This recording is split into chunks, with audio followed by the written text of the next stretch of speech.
In this video, we will go over how to upload a revenue and usage report. Under the revenue link, select Upload RNU.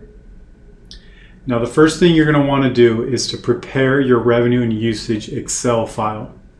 The data we need to upload into the tools will have to be a CSV, delimited file. So first, we're going to want to organize our data so that the columns are in a predictable order that the tools require. Now, depending on how many account pieces you have uploaded for your general ledger, the number of columns may vary.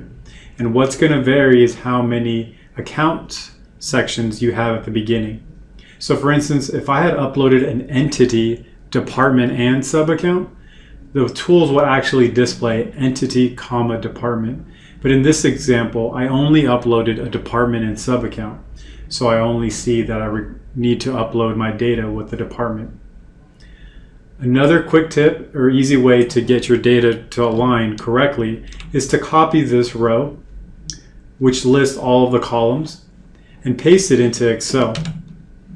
Then, utilizing Excel's text-to-column function, use the delimited, separate the elements by comma because they're being separated by commas, and then you'll have all of the columns that you'll need your RNU to line up.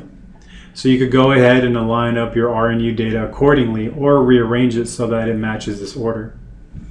Now I'm going to look at an RNU file that I actually exported from the tools for my cost report data set.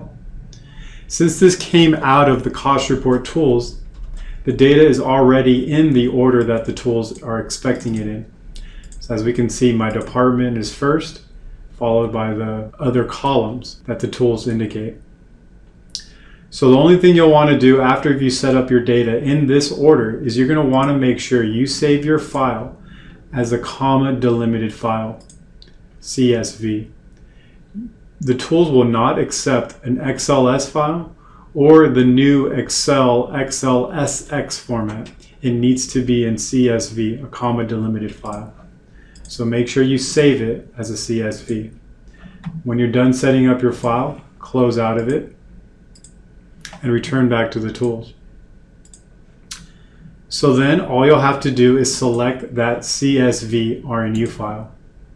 You'll open it, it'll display the file name, and then hit Upload Revenue and Usage. The tools will process the file and you'll see a new message saying when the file was uploaded. This message will not update automatically. If you wanted to update and see where the file is, you can click on the browser and refresh the page. So now it's loading the RNU into the data set.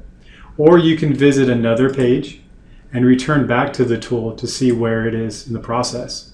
So I can see now that 1,000 records have been loaded. So the RNU file loads offline because the RNU files can be quite large. So I've refreshed my page. Once the RNU has completed its process, the page will revert to its initial state and you will see a timestamp. Now if you need to replace the RNU that you previously uploaded, you will just select your new file and then hit the Upload Revenue and Usage button. This replaces old data with new data. If you have a really large RNU that spans multiple megabytes, I recommend dividing up the RNU into multiple files. And then you can utilize the append feature so you can add to an existing upload. So let's say you had 3 files, you would upload one at a time, one on top of the other. You can also export the revenue and usage data that is uploaded into the tools via this button right here.